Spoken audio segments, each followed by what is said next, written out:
abich kende. Okamano. Koro kwa dhi mbele ni bang' johera mag AFC Leopards muocho tulo kendo ketho tugo e kindgi gi club mar Kakamega Homeboys.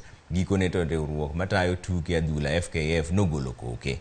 Bari Otieno men jagoro maduong' e oboke mogolo odiochieng' ma kawuono olero ni club mar Homeboys omi points 3 gi gonde 2 ka club mar Leopards omi points 3 ke points ma giseyudo e season ni.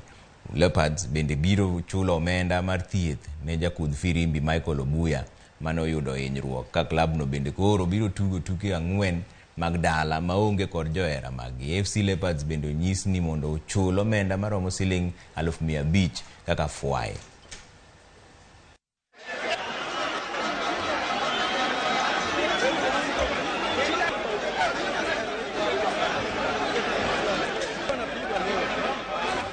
Kwa kanyo ni manene jakom mar riwruok matayo tuke mag volleyball pacho kaendi Waithaka Kioni oiki odiochieng' ma kawuono. Moko kuom jotugo mag volleyball kama oting'o captain mar Kenya Mercy Moim noparo jakom kaka ng'atno mane okelo tije kendo nogeno tije kendo ne okonyo jotugo bende. Kioni nochako bedo jakom mar riwruok matayo tuke mag volleyball pacho kaendi higa mar 1998 ka e kinde telo mare oganda opare kaka jatelo maber. You can carry on.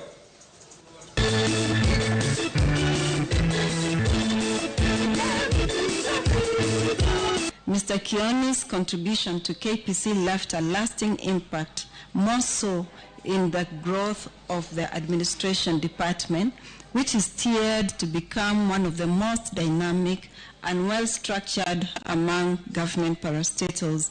And he was always a very good gentleman because he would lead us, he would guide us, he would give a decision. And so I say, poleni sana to everybody, and let us all celebrate his life. Everything he involved himself in, he made sure that he worked, he put in all his effort for it to become a success.